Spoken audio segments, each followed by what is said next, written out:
Well, hello everyone, and welcome to what is a slightly sunny, slightly cloudy Silverstone, but it's a lot better than what's going on in Spa at the moment, let's just say that. Hello everyone, and welcome to the Porsche Esports Carrera Cup Deutschland here on RaceSpotTV and also using iRacing. My name is Connery Maddock. I'm joined as ever by the ever wonderful Mr. Paul Smith for this race at one of the most historic circuits on any motorsports calendar, certainly the most historic circuit with regards to British motorsports. I certainly can't wait to get things going here for this round of the championship, Paul. And you know, at the top of the standings, we're continuing to see this development in this rivalry between Maximilian Benecke and Diogo Pinto. It's certainly been a good fight up there at the front of the championship. I would say that they're the two now that are fighting for the championship. The others are just not quite close enough to be able to take advantage. It need some serious problems happen for Benecke and for Pinto. But yeah, it's been a tremendous championship so far. Great battle, and what a venue for them to duke it out at. We've seen some tremendous racing in other Porsche-backed series around this venue, and well, I'm expecting to get another one coming today. Yeah, absolutely. Of course, if you're unfamiliar, we'll be heading to, of course, Silverstone Circuit, yes, but we'll be using the standard Grand Prix layout here today. Round number 5 of the championship. We are inside of those final 4 rounds of the season. Once we're done here at Silverstone, we'll head to the rescheduled Nürburgring GP race. That was meant to be round number 4, but due to the flooding in and around that area at the time, we thought it best to move the race. Red Bull Ring will be our penultimate round, and of course, the drivers and spectators and no one else apart from me knows what the race is for the final round of the season. So stay tuned for that. Announced 48 hours before the end of the race, before the start of the race, excuse me. That's on October 17th, just so happens to be my birthday as well. But heading into the latter part of the season, Paul, those are the points, those are the prizes up on the screen right at this moment. This is where really push comes to shove with regards to those top couple positions. Absolutely, and of course 2 races that are 30 minutes long, so they both get the equal points as well in terms of championship points. So yeah, there's no different point structure there, and well, €12,000, I wouldn't mind that for a few weeks worth of work. That's a good prize to win if you win the championship. But Benecke, Pinto, they'll be aimed on that one. The rest of the grid, though, they'll be looking at that 3rd place, because you look past the top 2, Dan Beats, Holtzman, Williams, Vecchio, even Lombardi as well. They're all in with a really good shout of going for that 3rd place there. It only takes one bad week, and you could have serious effect on your championship standings. 3rd place in the championship is, of course, that final prize-paying position, so there's so much to play for there with P3 and back. So that's going to be interesting to see develop over the course of these next couple of rounds. But again, we saw, you know, the main event, so to speak, will be Pinto and Benecke right at the very top of the order. Just a handful of points separating them at this stage of competition. And with the final tracks that we have coming up, it's very hard to tell who's going to come out on top at the moment. We've seen Benecke have a very, very strong start to the season, Paul, but Pinto has really pulled himself up by his bootstraps, gotten a couple of good results, was absolutely unbeatable at the Hockenheim ring, and he's going to be looking to try and carry that momentum into Silverstone as well. It certainly is. I mean, the thing is, the opening round of the championship, Pinto was looking strong there, had a bit of a nightmare in the 2nd race of that particular event, but then the rest of the championship is really starting coming to the fore and really looks to be a comfortable person in this car. And well, what a venerable car it is for us as well. It's served us well here, not just in this championship but on the iRacing service the last few years. So it's great to see these cars with a fixed setup, don't forget, so they're all on an equal setup. It's all about what the driver does behind the wheel. But yeah, Pinto, he has been on form. He has been really giving it some in these last few races, and we see week after week he goes for overtakes that other people wouldn't necessarily go for. He does, and he just has that sort of aggressive edge to him, which makes his driving in particular so exciting. You know, he has had some problems in the past sometimes where he's had trouble controlling that, but he has really matured as a driver over the course of 2021. So his future is certainly looking very, very bright at this point. Maybe going to be one of the big contenders heading into the next season of the Porsche Esports Super Cup, which is the Porsche sort of World Championship that we hold here on iRacing, with $200,000 the prize pool. And well, he's always competitive in that series along with Bernica, but I think Pinto has really leveled up over the course of well, the first half of this year. Yeah, he's really picked up his game and become more at one with the car as well. So it really does look that Diogo has improved a lot. But you know, we can't count out his championship rival Max Bernica, because he is just a tremendous talent. He's got unbelievable skills behind the wheel, and he can really wrestle one of these cars into positions that it shouldn't be in. So he's currently fastest as Max, and looking promising for today. Of course, this is just practice. It's just them getting their final sort of get into a rhythm before qualifying starts. So times don't matter in this session, but you just know that Max will want to have that stamp of authority over Pinto going into qualifying. Yeah, he absolutely will. It's something that he certainly didn't have in qualifying at Hockenheim. Let me tell you, that started a little bit deeper in the field than we're used to seeing Max. So it's good to see him set the fastest time so far here in practice by order of half a second, actually, ahead of Diogo Pinto. That is quite a margin, but of course, maybe not all that representative. Of course, we do have the qualifying scrutiny when we get to the actual qualifying session to make sure there's no funny business going on with regards to tyre heating or brake warming. But yeah, I'm certainly very excited for it. We're just under a quarter of an hour away from getting the cars out there for qualifying, so plenty of time for these drivers to acclimatise to the way the track conditions are at the moment. Partly cloudy conditions at the moment. Of course, we do have the dynamic weather, dynamic sky enabled for this one. 31 degrees Celsius on the track, which is not as hot as we've seen it at many tracks so far this season, Paul. Seems like, well, in true British fashion, we're a little bit, well, the weather's cooled off a little bit. Yeah, absolutely. I mean, to be fair, we are into well, we're almost into September, should I say. We're only a few days away from the start of September. So, yeah, just the weather is starting to cool down a little bit, and we'll see how we go here today. But Martin Soroka, then, good to see him turning out this round of the championship, and we're currently 11th place in your warm-up, so he's certainly in a good position so far in this session, and yeah, as I say, great to see him out there for this round of the championship. Yeah, absolutely. Of course, you know, a couple of, well, first appearances up and down the field here today. Ruben Sanchez Plaza is one of them, and it seems like Hugo just read my mind as he pulls it up on the screen for you there for Nix Esports there. Fantastic little grey and orange livery on that number 9 Porsche 911 Cup car. Of course, with the recent announcement of the new Porsche 911 Cup car from iRacing, this car might be a thing of the past after this season, Paul.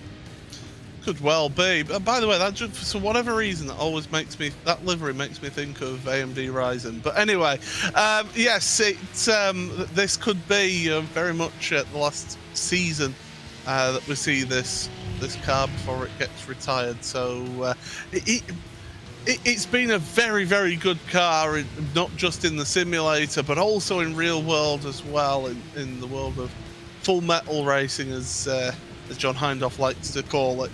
And it produces brilliant action, close fighting out there on track, and these drivers, that they've got to know this car over the years, and they've got to know how it drives and how it performs. So yeah, when we do see the new car come in on iRacing, and when we do see it get introduced into series, it'll be something new. It'll be relatively similar. You know, there's aerodynamic changes to the car. You know, there are changes to it overall, but it will be similar in feel. But those drivers will still have to adapt to how that new car performs and feels out there. And yeah, so that'll be very interesting to see, because it's not just going to affect these guys if in the event that we do get another season of this, but it also affects them when they try to get themselves into the Porsche Carrera Esports Super Cup a little bit, well, in towards 2022, of course. But by that time, the drivers would have had a good couple of months to prepare themselves for what's to come there. 10 minutes of practice left remaining. Beneke still top of the pile here in terms of the times, but I get the feeling there might be a little bit of hidden pace a little bit further back through the field as well, as drivers get themselves ready. Lots of Team Redline representation once again here in this one. Of course, you've got Beneke from that particular team. You've got Christopher Dambeat a little bit further down the field. We do, of course, also have, well, Gianni Vecchio qualified. He hasn't set a lap time in practice just yet, neither has Alexander Tiber. So the Redline complement still relatively strong heading into this round, and, well, doing all they can perhaps to, one, scrap amongst themselves for P3 in the championship, and two, make sure that the heat is off Beneke a little bit.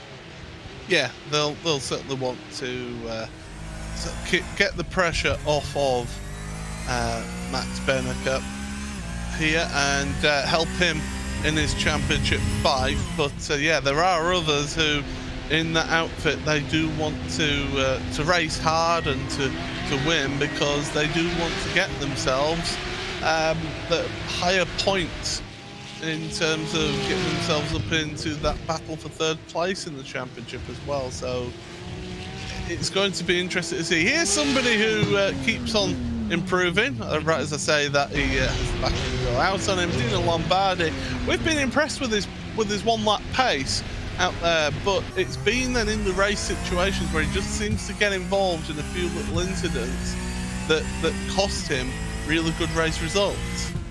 His starts have been a little bit lacking as well. Remember the famous one at Monza, where he didn't quite get himself off the line and caused a little bit of calamity behind him. Hopefully there's not going to be a repeat of that today here at Silverstone, although we have seen not just Lombardi but actually multiple drivers struggle with their starts here in this series. Of course, this car, at least as in iRacing terms, is a little bit harder to start than some other cars to get off that starting grid due to the way the clutch is modeled in these cars. It makes it tougher. It makes it so that you can't really predict the biting point, because the clutch soaks up heat and it just changes everything.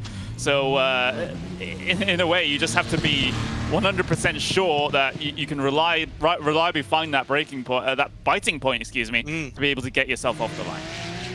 Yeah, I mean, we saw Max Beneke, didn't we? He struggled with it off the line.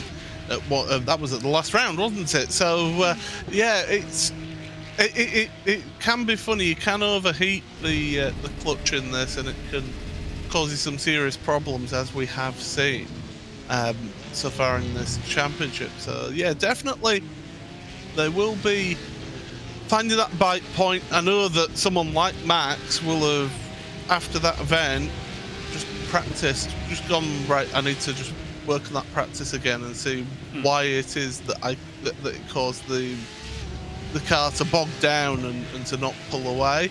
So he will have looked at that and gone over that and practiced and made changes to accommodate and to make sure that doesn't happen again. And that's what the best drivers do. If something happens that's in their control, they will work on that thing. They'll look at what happened and they will work on that thing until they get that sorted out.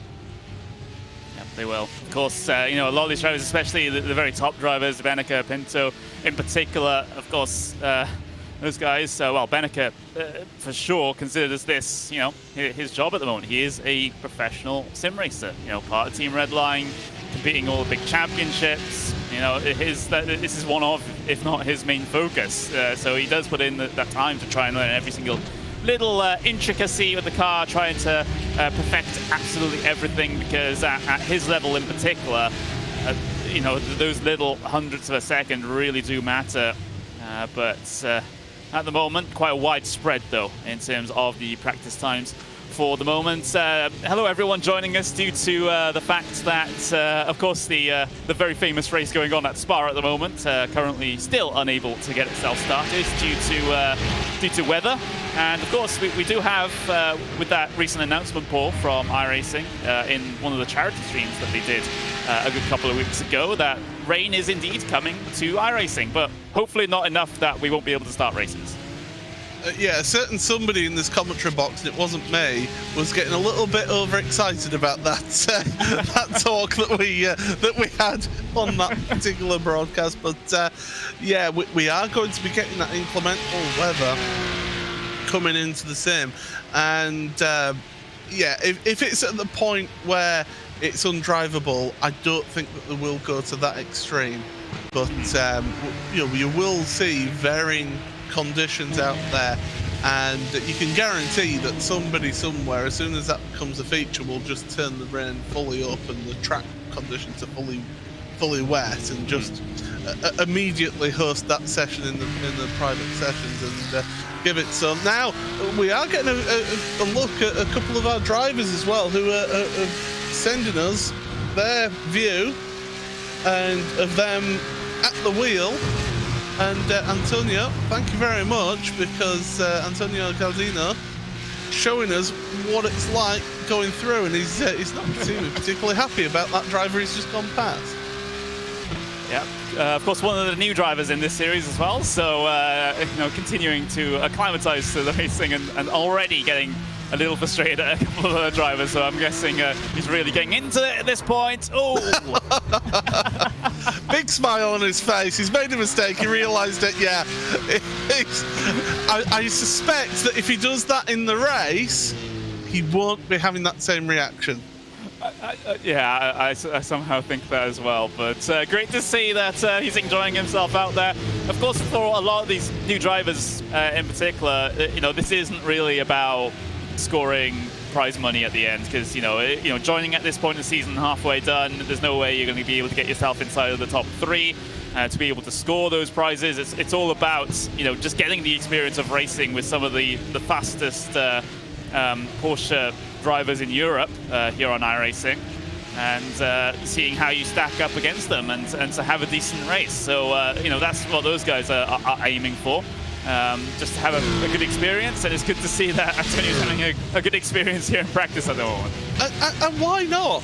Why not enter a championship like this? Yes, you may not have a chance of winning a prize money or anything like that, but you know, why not enter a championship? See how you stack up against some of the best sim racers in Europe, and see where you stand. It's a tremendous learning opportunity for you as well, because you know, these races, generally you have some big packs to start with.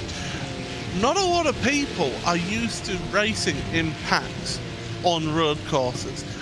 The oval community will be there saying, well, we're used to racing in packs. Yes, but that's on the oval side of things. On road courses, it's very rare to be in a championship where you've got big packs of cars together, all fighting it out, and it will give you that extra experience, that racecraft, learning to recognise, okay, if I make a move here, I'll maybe get a move on the car in front of me, but the car behind me might make a move as well on me. It's Daniel Muth, one of our users in VR. So he finds that VR actually benefits him and helps him with his racing and adds to his immersion as well. Yeah, absolutely. I've been lucky enough to try iRacing in VR, and it does give you a whole different appreciation of just sim racing in general. You know, it's definitely a different perspective. You know, just sort of sitting in the car rather than just sort of sitting. Can I just point out, he's gone for the HRT approach of the former Formula One team HRT, who literally at Silverstone had the wording of your sponsor here and that. So he's taking that approach. So yeah, doff of the cap to you there, Daniel. That's good to see. Yeah, go sponsor Daniel. Help support him with his sim racing career. I love that.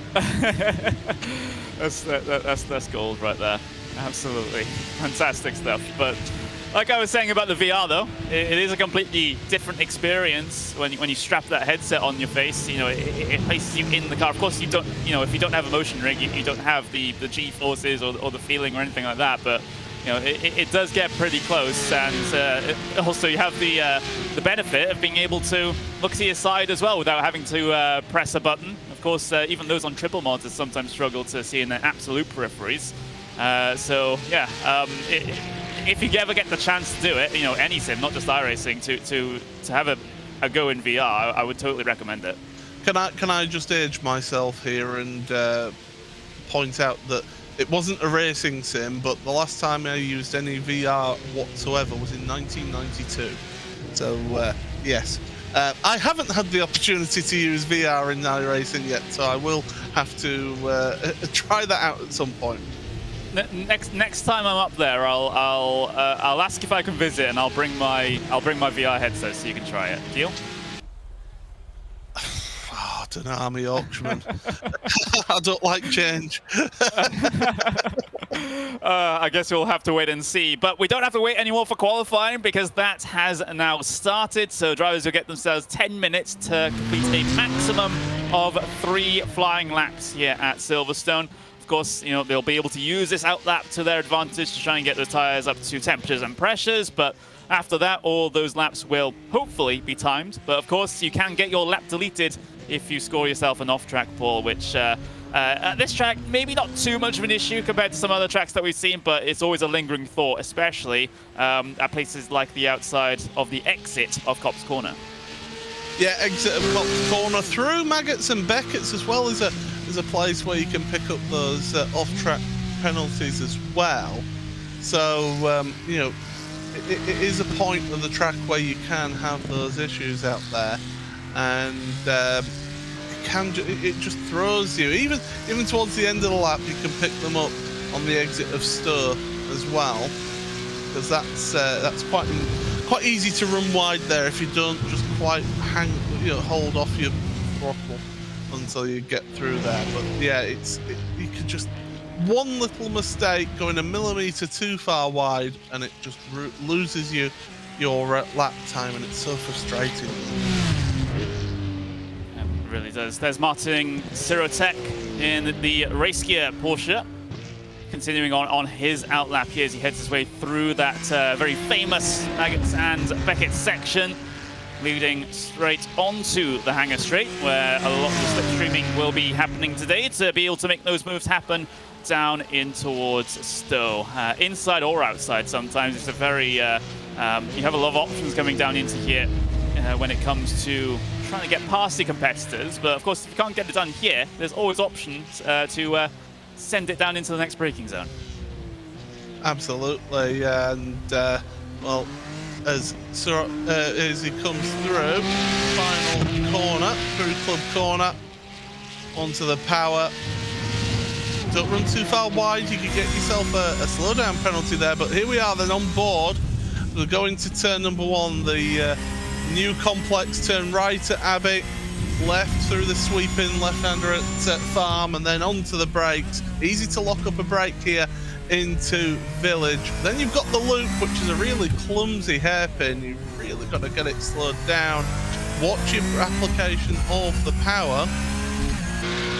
Through Aintree and on to the Wellington Straight. So keep it over to the right-hand side of the track. So open up the next corner, which is Brooklands. It's quite a fast entry, and you've got to get it slowed down.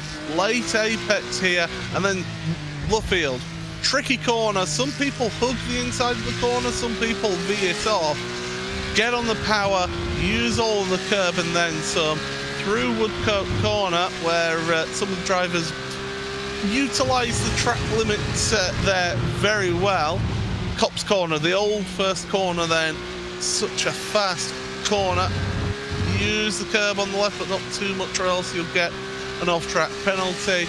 Maggots, easy flat in this car, and then Beckett's down on speed, and you're slowing down on each one of these Beckett's corners. Watch your line through the right-hander here, you can get a slow-down penalty there. Chapel, the left-hander that takes you onto the hangar straight. You want to carry as much speed as possible through there. As Connery mentioned, you use that slipstream down the straight here to try and get a move done, and then stir, not the longest of braking zones, a long sweeping right-hander. Careful of the curb on the left-hand side because it comes out at you. Get over to the right-hand side for the Vale, into the left-hander, and then the right-hander, double apex right-hander at club corner. Suratek then. Martin Suratek, what can he do lap time-wise? 2:03.3. Well, that's immediately been beaten by Dino Lombardi, but not a bad lap. It's something to work with. He has 2 extra flying laps, of course, that he can use if he so requires. So a great little lap to build up off of there. There goes Diogo Pinto to the top of the order, provisionally here with a 2:01.927. That's a decent margin ahead of Scrivens there at the moment, half a second ahead of the number 55 Porsche. Beneke hasn't set a lap time just yet. He's just started his flying lap here, has Beneke, and well, it's his second attempt at it, because his first attempt didn't exactly go to plan. It wasn't logged as an actual lap, so he's back out there now and looking to get in the region of the top 3 or 4 cars. And we mentioned it, didn't we? If you get a line wrong and just get wide a little bit through Cops or even through here as well at Brooklands, get yourself a 1X and you've invalidated your lap, and all of a sudden you're putting the pressure on yourself. We saw how at Hockenheim, Beneke didn't have the best of qualifying under his sort of high standards, and well, he'll be looking to make amends for that. But right now, he needs to just drive a little bit within himself just to try and get a fast lap here that is counted towards qualifying.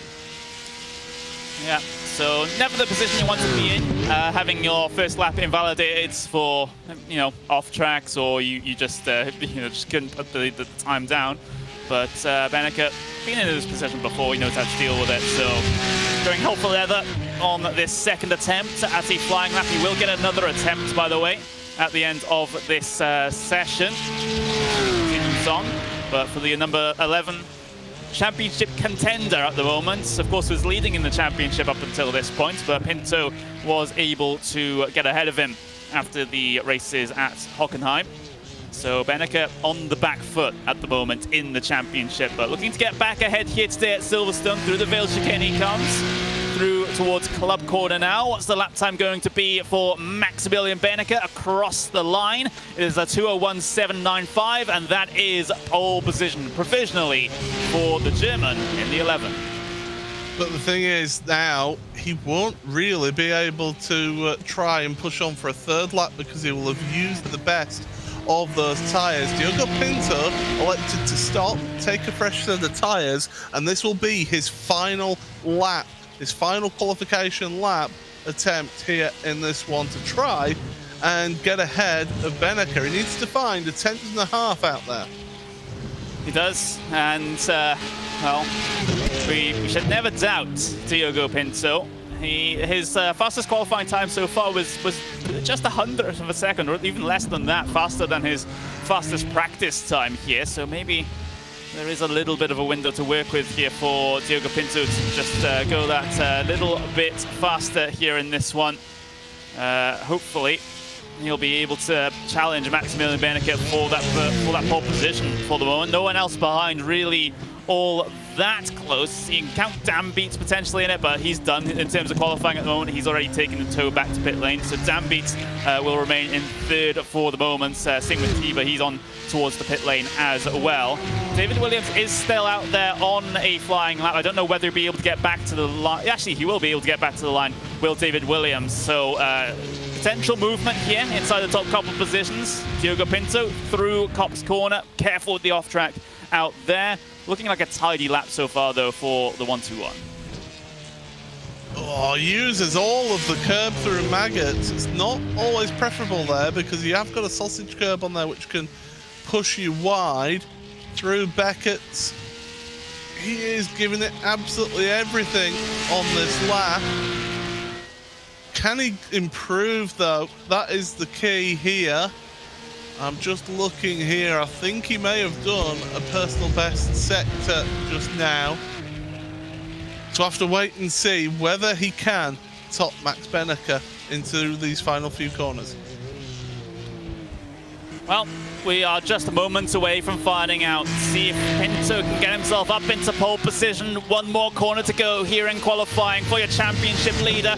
Across the line he comes, and what's the lap time going to be? It's a 2:01.946, which is simply not enough for Diogo Pinto. He will start front row for the moment, unless anyone else behind has anything to say about it. Alexander Tiber is out there. He won't be able to get back to the line, but Dambeats is still out there and potentially able to gain a couple more hundredths of a second to surpass Pinto for P2, but I already see he's already backing out towards Stowe. Yeah, he's not bothering. He's just going to take a fresh look and possibly just try a couple of practice starts before here. But yeah, because it is lone qualifying, once that clock strikes 0, that is the end of your lap. So you won't be able to finish the lap if you've started it and the clock strikes 0. So yeah, really intriguing that our two championship protagonists on the front row of the grid here. That sets us up for an absolutely fantastic race number 1. This is what the grid looks like for the first race here at Silverstone. It is second place in the championship, but P1 on the starting grid for Maximilian Benneker with a fantastic 2:01.795 to put him in that position. Championship leader Diogo Pinto on that front row as well, so I wonder what's going to happen between these two, especially on the opening couple of laps of the race. Christopher Dambeats and Alexander Tiber will make it a red line at P3 and 4 for row number 2. Got David Williams with a good qualifying up into P5 for Viresco Anderson Sports with Dino Lombardi, Leo Racing Team in 6th. Ricardo Ferreira in P7 for our large competition with Dylan Scrivens' Porsche Esports car in P8. Carlos Dieguez in P9 with Tobias Grundkotter for Impulse in 10th. Gael Valero in 11th with Lucas Podasta rounding out the top 12 cars here for race number 1. Adam Volkovich will start in P13 with Matthias Siebels in 14th, Mike Wagner in 15th with Thomas Schmidt in P16. Lucas Lang starts 17th with Mario Velgut in P18.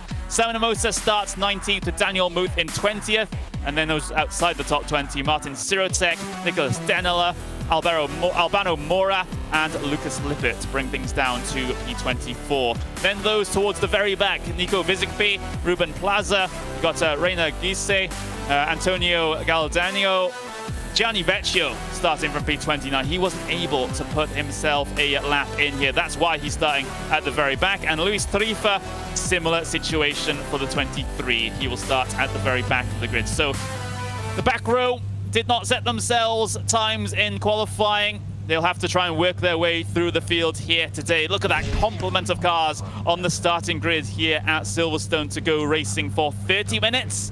And then we'll have another 30-minute race directly after that one. We're pleased you could join us here in the Porsche Esports Carrera Cup Deutschland for this round at Silverstone. It gets itself underway now as Benneker gets a very good launch from green number 1. He will lead them down in towards turn number 1 for the first time. Bit of a scrap going on behind though, involving David Williams with Dino Lombardi looking to try and improve position early on here. He'll look towards the inside then for this first sector. 3 wide here to the right hand. There's contact behind actually. Tiber is around and has caused a huge scatter. And that is what I was fearing would happen. We've got a car up and over as well. Yeah, number of cars having issues through through turns 3 and 4, and yeah, unfortunately that's known to be an issue as another car losing it on the exit of Aintree there. But what a start though from Benneker and also Christopher Dambeats to be able to jump Pinto. That was crucial, I feel, for Benneker. Now what Benneker needs is to have his teammate hold Pinto up for him. Yeah, absolutely. And, well, a little bit of a chaotic start here today in race number 1, taking out a good couple of competitors. We'll get the full damage report in just a little while's time. But here's the very front of the field with Diogo Pinto, of course, losing a position there to Christopher Dambeats on the start. And, well, that's not ideal if you're that championship leader at the moment, having that red line, Porsche 24 driven by a red line car ahead of you. But Diogo Pinto getting the slipstream now down towards Stowe. Let's see if there's any response from Dan Beats. Dan Beats continues with a normal racing line, allows Pinto to dive down the inside at Stowe. Can he get that car stopped as Dan Beats looks for the move underneath? But he's not successful at that. There's still potentially a run down in towards Vale here. Let's see if Pinto's able to hold on. Yes, he can. What a great move from Pinto. Aggressive as we are used to coming from him. You can see Pinto just working the brakes through the middle of Stowe as well, just to get it whirred up there and held his apex, because the last thing he wanted was to allow Dan Beats to cut back under once again. So got tremendous action going on so far. One of those cars that were involved in that lap one shenanigans, Dino Lombardi, who had an awful start to the race. He was the one that actually went up and over in all of that. I'm sure we'll get a look at that in a little bit. But still, what a great move from Pinto. And we've got some recovery drives further down for Alexander Tiber, who was, that car spun. That was basically what started it all off, really, wasn't it? Yeah, it was. Lombardi with a little bit too much of an overly ambitious move down the inside, coming through the first couple of corners. That was into Village, in fact, is the exact corner where he made that move, 3 wides. There's only one thing that was going to happen coming down into there, and due to it being an instant that's actually quite far up the field, it caused a whole bunch of problems further behind as everyone just tried to find the line that meant that they were able to get through that. Yeah, with it being your first major braking zone of the race, you've got cold tyres, cold brakes, and it's so easy to just snatch a brake in there, lock it up, and before you know it, you're making contact with the car in front of you. They're going around, and everybody else tries to scatter out the way, not able to do so, and therefore just carnage happens, and unfortunately that's happened. Yeah, of course, we do have live race control here, so if there are any penalties that come through with regards to that, then we will know. Of course, Lombardi, he's down on towards the pit lane at the moment after having taken that tow back to pit lane. But of course, you might get a penalty for race 2 as a result. Or what's happened here to the 53? Daniel Muth, slow down penalty. Yeah, it's so easy to pick it up through that final right-hander in Beckett. So you just cut across that curb, it entices you so much, but yeah, you cut across it too much, you get a slow down penalty, and that's exactly what's happened to Daniel there. Yeah, that's unfortunate. It can and does happen, of course. A little bit fighting further back. This is Ruben Plaza, who has a bit of a scrap ahead of him between Alexander Tiber and Luis Tarifa. Of course, Tarifa started at the very back of the starting grid here today. He's got himself all the way up into P21. Opposite is true for Tiber. He started 4th, down in P22 for the moment as he looks to the inside through towards a Village. Plaza being our cameraman for the moment as they go side by side through the first sector. Tarifa on the inside, just about able to squeeze ahead. Here comes the up and under for Tiber as he's looking down the inside onto the Wellington straight. Got to be careful. Oh, Tarifa out into the grass slightly as they'll be neck and neck down into, well, they won't be because Tiber just getting himself ahead, and Tarifa actually, did he get a slowdown penalty for that? No, I don't think he got a slowdown penalty, but because he went onto the grass, he would have had to have backed off the throttle, and that loses you that momentum all the way down the Wellington straight. Doesn't matter how hard you or how quick you get back onto the throttle, you just lose that advantage all the way down the straight, and that allows the others to get by. So that's why you saw Ruben Plaza move past as well on Luis Tarifa. All right, so that answers that then. A little bit of an action-packed first 5 minutes of this event, but the order right now, Beneke leads from Pinto, from Dan Beats, from Williams, from Ferreira. That's the top 5 cars. Having a look at sort of relatively big movers and shakers over the course of this event. Gianni Vecchio from P29 resides in 14th at the moment, and he's looking to get 13th away from Lucas Lang imminently here. And in fact, he has gone by already in towards Stowe Corner. So fantastic stuff from Vecchio. There's the view at the very front between Beneke and Pinto. And Pinto certainly not letting Beneke get away at the very front of the field. Here's the replay of the start as Lombardi. Yeah, every day of the week, Lombardi's going to get the blame for that one. Yeah, that was ambitious from Lombardi, and just very little. I mean, he was holding his brakes, but there's very little when you've got so many cars going into one space. It's so difficult. You can't do anything about that, and he's ended up up and over has Lombardi. But this battle at the front now, this is intriguing me. Here's another look then at the start. Gianni Vecchio talking about how he's been moving through the field. This is how he did it. So there's the shenanigans happening in front. Oh, he got caught up with one of the cars just trying to take avoiding action. Unfortunately, there's yet more avoiding action needed to be taken there as well by Gianni. There's very little, when a situation like that happens, you've just got to hope and pray that the line you take and the avoiding action you take doesn't actually end up involving anybody else, as much as you will be looking around and trying to see if anybody else is getting involved here. There's Plaza's point of view, and look at that, nicely separated for him. Comes around the next corner. Oh, no, there's a car in the middle of the road. Let's go. Nicely done. Oh, there's a car slow there. Do I take advantage of it? No, but there's three other cars trying to get into it, and he's not at fault for that contact there.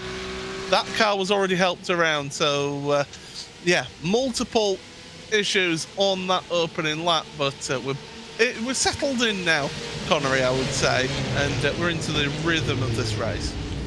Yeah, I think so too. With 22 minutes left to go, still the vast majority of the race left to run here, but we're setting up for a pretty good final 22 minutes of the race, because we have this ever-lingering battle at the very front, not just for the race lead, but this is for the championship as well, remember.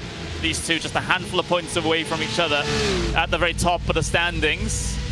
This might be one of the decisive races when push comes to shove, but we will have to watch and wait and continue on. I did see Dan Beats actually get a huge, well, not a huge slide, but a pretty big slide there going out of turn number 1. He's trying to keep tabs on these leaders at the moment, but I think his main priority is actually keeping David Williams behind him for the moment. Yeah, it's that tricky situation where Dan Beats, he wants to hang with those guys at the front. These two have just been so good this season, and well, Williams, he had an awful start to the season, but he's really picked up the second half of the season here, and yeah, definitely he has been doing well in his last few rounds, and he's sniffing a podium here. Is David? He wants to get involved in this one and try and get himself a podium. He does. I mean, he's had a bit of an up and down season. He's always been in and around that sort of top 5 mark, though. Continuing on pretty well here today. Started in 5th, now up into 4th place. So looks pretty good for the VRS Carrera Sim Sports driver in this race. Of course, the only VRS Carrera Sim Sports driver in this race. They, of course, you know, they have focuses elsewhere, I do believe. But for David Williams, he's focused on this race, and he's focused on that car ahead of him of Christopher Dambeats, who is slightly pulling a gap on him at the moment. Yeah, he certainly is slightly pulling away now. I can actually see we've got a drive-through penalty for the number 21 for contact. So yeah, that's Mario Velgut getting a penalty, drive-through penalty from the stewards. So the race stewards have been looking through things and deciding that penalties need to be given. But look at that, David Williams at the wheel, working the wheel. He's looking at his timing, looking at his information. He'll have a spotter there in his ear, in his headset, just telling him what the situation is, where they are, how things are. You can overuse the tyres at the start of the race in this car, and you can be paying for it towards the end of the race. As here comes Velgut for his drive-through penalty. But yeah, as I say, you can overuse those tyres at the start of a race, and I think maybe that's what Pinto has done, just to try and draw himself into second place and then get with Benneker. Whereas now he's with Benneker, he's just calmed down, he's not taking the life out of the tyres, and he's thinking that longer game here. He doesn't need to do anything silly, does Pinto at the front, but Gal Valero, great drive so far, looking for 7th place, and he's looking to get that as well. Yeah, he is. So a little bit of an intriguing battle going on back here. involving Valero, Grundkotter, Wagner, all three in a line. Let's see if they can get some shuffling going, maybe on the way down in towards Stowe, if one of these drivers can get themselves a run through this very fast and very exhilarating Maggots and Beckett section. Grundkotter in the middle for the moment in the 2-1-2 Porsche, but he'll get the slipstream and maybe the run out of Chapel. He's got a little bit sketchy coming through there. Valero trying to break the draft in the very front of this pack. I think he'll be safe on the way down in towards Stowe unless there's a big almighty lunge. Grundkotter is thinking about it, and in fact Valero might have overcommitted a little bit to Stowe, and now it might give a chance for Grundkotter to be able to get the run out of the corner and make a move down in towards Vale, but that move is not going to be, well, attempted by Grundkotter in this one. Still over half the race to go. Yeah, you don't make that move there at that point. It's not really on there, but good to see. By the way, Gino Lombardi did get found at fault for that contact that kicked it all off in turn 3, and has given a 5-second penalty. You might be thinking, if you're watching this, and thinking, well, what's the point in giving somebody who's retired a 5-second penalty? It's the driver license points that they accumulate, which is what will be added. That's the crucial thing. Is there's a nice move from Wagner behind the man that we've been looking at, but Grundkotter is getting that back. So great little dice here. A lot of respect given by the drivers as well. No contact through that entire sequence, but great planning there for Grundkotter to be able to be aware of the overcommitment from Wagner, so he's able to get the cut back underneath. Fantastic bit of driving from the 2-1-2 car. Coming up towards that halfway point at this stage. It's, you know, after that initial craziness that was the first lap, you were quite right in mentioning, Paul, that things have calmed down and settled into a rhythm at this point. I have to wonder, though, at the very front, what's the plan here for Diogo Pinto? He's taking it very patiently at the moment, and, well, this is kind of what won him the... Well, I was going to say won him the first race there at Imola, but of course that got taken away from him after the fact. But let's see if he's able to make the move down in towards Stowe. He's going to go now. He's not going to wait around. He's going to look to try and carry the momentum around the outside. Beneke looking for the traction, struggling for traction on the inside as he gets a little bit of a slide, but he's able to slide up ahead of Diogo Pinto. Now Pinto looking to take the wide arc into the first apex of the Vale. Beneke defending very well at this stage, keeps himself ahead as they head their way across the line to complete yet another lap here at Silverstone. But that's the first shot fired there by Pinto. Yeah, Pinto's showing his intentions now, isn't he? He wants to get back past the championship lead. It's not actually much between them going into this round, so he wants to try and just be able to pull forward. I mean, you look at it, it's only, what, an 8-point lead that they've got in the championship, and when you consider it's 5 points difference here between first and second place. So Pinto wants to get ahead. He wants to pull that out to a 13-point lead in the championship, whereas Beneke, he'll want to stay ahead of Pinto, and he'll want to get it down to a 3-point lead heading into the second race of today. Yeah, so, you know, it's all those little differences, those little margins when it comes to championships here. Look how close Pinto is following through the middle of Luffield there.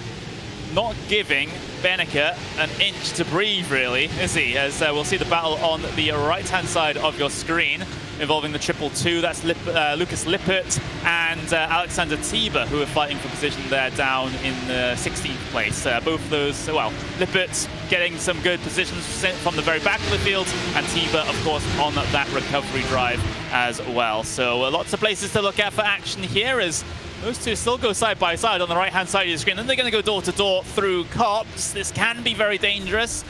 Tiber looking to slip in behind, actually gives a shot to the back bumper of Lippert coming through the very fast right-hander and continuing to hound him into Maggots and Beckett. Yeah, he had to get out of it there, or else he would have turned Lippert round. But yeah, he's getting a little bit frustrated there. David Williams is becoming a bit excited now behind Christopher Dan Beats that we're seeing on the left-hand side of your screen. So we've got tremendous battling involving three of your red line drivers. The race leader, Beneke, you've got Dan Beats in third place, and there's the move. Is it going to stick for Tiber? The answer is yes, into Stowe corner. Well, there we go. Saw it happen. And now down in towards Vale. Looks like that is going to remain in position as well. But there's the battle between Christopher Dambeats and David Williams. Of course, Williams going for the move in towards Village Corner. He's found the inside. He's gotten the element of surprise. And now heading their way through the loop now. Williams, it's a struggle always to try and make moves around the outside of the loop, but he can swing it in on towards the Wellington Straight, get a lot of speed heading their way through the kink, and now Williams can try and strike again down in towards the braking zone for Brooklands this time. Dambeats forced to the inside to try and defend the position, but if Williams can hang it around the outside here, he has the inside line for Luffield, which he might be able to work with. Here we go. Through the field they come. Williams with the inside line, looking to get the power down. It's sometimes a bit of a struggle here in these cars. No traction control to rely on, of course. And now Christopher Dambeats, due to coming off the corner just that little bit higher and wider, does have a little bit of speed down the old pit straight towards Cops, but nothing, he can't do anything with it. Just looks for that big wide arc to get the speed off. And he's going to have a bit of an overlap here into Max and Beckett's, Paul. Yeah, he was trying, he's backed out of that there. He realised it wasn't on going into Maggots and Beckett's, but he tried to get the cut back there on David Williams through Cop's corner to try and then get that run into Maggots and Beckett's, but it wasn't forthcoming. And Williams, I mean, the Brit, he may be based out in Germany at the moment, but he is a British driver. He'll know this track very well from various different series that he's raced in.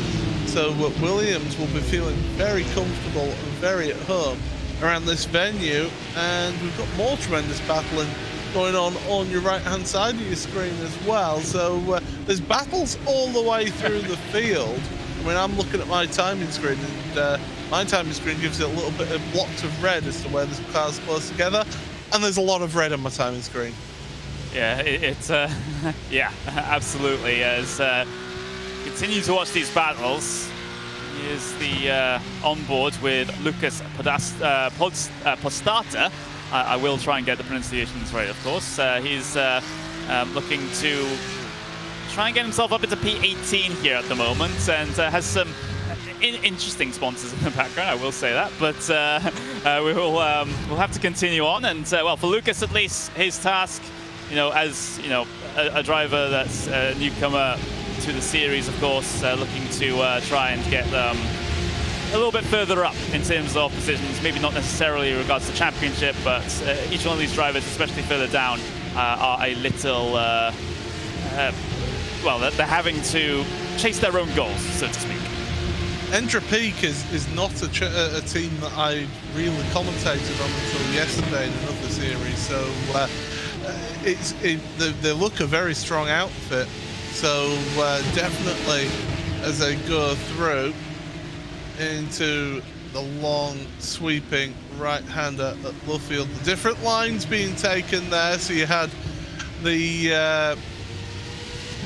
number 15 of Passata holding the inside line, whereas Daniel Muth was letting the car just run out wide and then V it in to get the run out of the corner.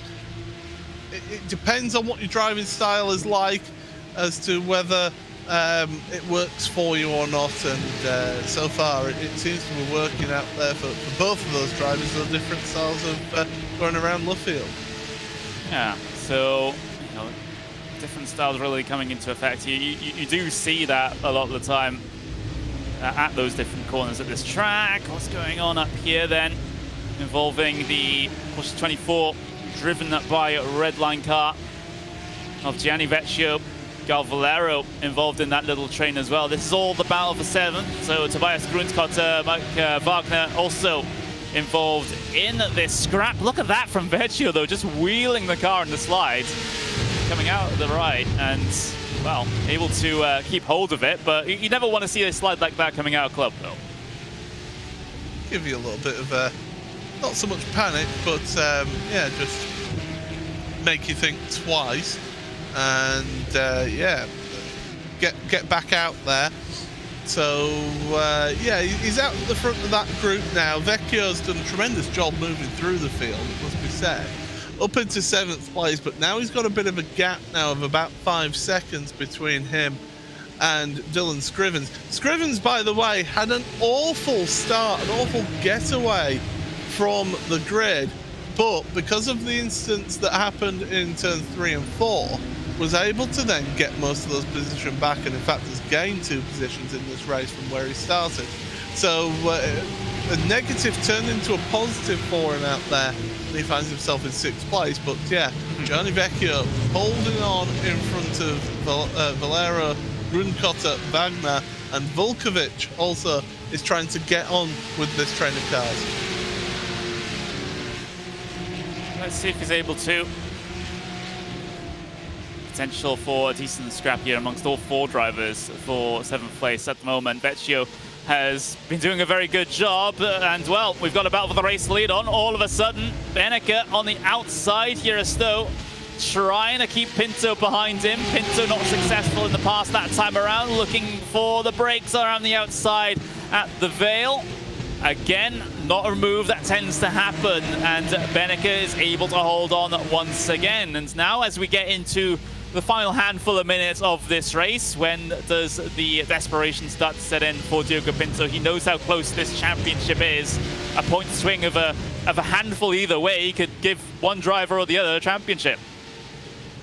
Yeah, every point matters here. But the thing is, both of these drivers know that if either one, you know, if Pinto makes a move and it doesn't pan out and he ends up getting a penalty which drops him down the order or even damages his car and he ends up out of the race, he knows that will be worse than finishing 2nd place. So he's not going to do anything silly out there, but he's also wanting to try and get a mistake out of Beneke. But we've seen time and again how difficult it is to get a mistake out of Beneke out there on track. So yes, they need to push hard, but they also need to think that championship. They do. You've got to think about the bigger picture here in these ones. You know, yes, it is a fight between the 2 championship contenders, and like I said, a couple of points could be the difference at the end of the season, of course. You know, we are in the 2nd half of the season now, so that's going to arrive sooner than you think. But like you said, an incident at this point might be a bit of a cause for concern, especially considering you want to keep your penalty points on your license as low as possible heading into the final couple of rounds. Oh yeah, the last thing you want to do is get a penalty point that would then, or you know, a few penalty points that would then take you over the limit, over the threshold, and get a qualifying ban, for example. So yeah, you definitely want to be careful with that as well. So Pinto, he needs to have that controlled aggression right now. Yes, he's an exciting driver to watch, and he does have that aggression, but he needs to channel that in the right way and be controlled about it. And at the moment, that's what's looking like is happening out there. He's had a couple of attempts though as Pinto, but they've been obvious, quote-unquote, attempts. They haven't really been big old lunges, big old dives. They've been calculated attempts where he's like, okay, there's an opening here I can go for. You know, he's probably expecting me to go for this move, so, you know, but I might as well try and see what happens. But we'll have to try and we have to see if Pinto starts to get just that little bit more aggressive in the final couple of laps here of this race. Remember, we have 5 minutes remaining of this race, but we do have an entire 30 minutes race number 2 to get under our belts as well. So a lot of racing still to come here in the Porsche Esports Carrera Cup Deutschland. We are glad that you're all able to watch us here, head our way around Silverstone on RaceSpotTV, and of course on the Porsche Esports Carrera Cup YouTube and on the Porsche Twitch as well. Thank you very much, everyone, for tuning in. We are setting ourselves up for a bit of a grandstand finish for P1 at the end of this one, and who knows what could happen in race 2. I think the trigger is about to get pulled here by Pinto. We're into that final 4 minutes, and I could see him now just trying to make that move and make it stick. So action at the front, action further down as well. Beneke, he'll be trying to break that draft, will he? Well, he's not really trying to break that draft right now down the hangar straight. And Pinto not close enough to make a move, although he's going to look, show his nose to the inside. Benneke's having to give the space there, but he will get on the power earlier. Pinto, big slide through Stone. And that right there is why these cars are such a challenge to drive. No ABS, no traction control. It's all down to that driver. It really is. Driver versus driver with just about 3 minutes to go. Heading their way across the line now. Diogo Pinto running out of opportunities now at this stage. He's had a couple of attempts here and there. None of them have been successful. Heading their way through the first sector now. Pinto just dropping off the back a little bit here, closing up under braking into Village. Now into the loop so he can continue to apply the pressure to the back of that Porsche 24 driven by a Redline car that's piloted by Maximilian Benneke. But Pinto, he knows how to win races, and he's done it from this position before, Paul. He's done it from second place on final laps before. Yeah, we've seen that a few times, and it's always given us a grandstand finish to a race, that's for sure. And, well, Pinto, we have a look at this gratuitous slow-mo replay. We've got to break it out. Do you know what? That camera angle doesn't make it look quite as bad as it was. So, but yeah, it was a real sort of heart-in-mouth moment for him when he's alongside Benneke. So, yeah, Benneke now, 2 minutes remaining. We're going to get one more lap of this race. And look at the speed that Pinto can carry through the first part of Beckett. Crazy stuff. Daring stuff for Diogo Pinto, who still currently does not have a team associated with him, so very much a privateer still, but we'll wait for news of that, maybe over the course of the next month or so. Here comes Diogo Pinto then to the outside into Stowe Corner. He's attempted around here before, wasn't successful. That time is not successful this time, as Benneke keeps himself in that P1 spot. But Pinto will continue trying. He'll continue to apply the pressure here onto the final lap then, as they head their way out of Club Corner for the penultimate time. One lap shootout between the two. Great stuff to watch. And Pinto's not going to make a move into Abbey. He won't do that, or into Village. But Benneke with a big slide on the exit of Abbey. Compromised line into the right-hander. It's not too bad. You can hold a defensive line. It's this corner here Pinto needs to try and get the run out of, but if Benneke held that inside line, that apex, slowed him down at the apex, he gave himself a good shout. But this is one of the last opportunities down here. Is there a move into Brooklands? Pinto thinks about it. He shows the nose to the left, shows the nose again into the late part of the corner, into Luffield now. Benneke trying to cover off all the lines, but has Pinto found the inside here? Is there an overlap? I don't think so. And he wouldn't have been able to do anything with it, even if he maintained the overlap in through Luffield, I don't think. But still plenty more opportunities through the rest of the lap now. 10 seconds still left on the clock as we ride on board with Pinto looking down the inside of Cop's Corner. That's a daring move. Let's see if it's put Benneke off his game. Looks like he's okay through Cop's Corner, but now into Maggots and Beckett's. This is where Pinto has been so aggressive with those apexes. Will continue to do so again on this final lap. Again, he's done it from this position before, multiple times over the course of this season, from second place into first on the final lap. But a slide through Chapel is not going to help his run down in towards Stowe Corner. You might have to save a Pinto now. That Vale might be the last opportunity that he's going to have to try and get past. Benneke needs to be pitch perfect now coming up towards this final sector if he's going to take this race 1 win at the Silverstone Grand Prix circuit. Pinto shows the nose. He doesn't have the speed into Vale at all. It looks like Benneke is going to come away with this one. Pinto can follow as close as he likes, but the championship leader will finish in P2, and Benneke picks up a race win here at Silverstone for race 1.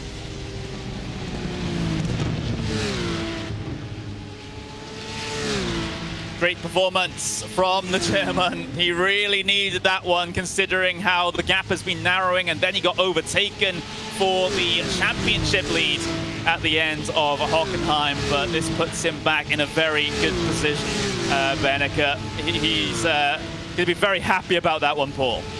That was tremendous. That was great racing between the two of them. Respectful but hard racing. And I think Diogo Pinto, you can tell he's a privateer because he hasn't got Christian Horner as a manager, because he went for the move at Copse Corner. Didn't quite work out for him there, and was everybody was able to keep it clean, keep it safe. And that's all we ask for. But really, really good action and tremendous display from Max Benneker right there to hold on and take that victory.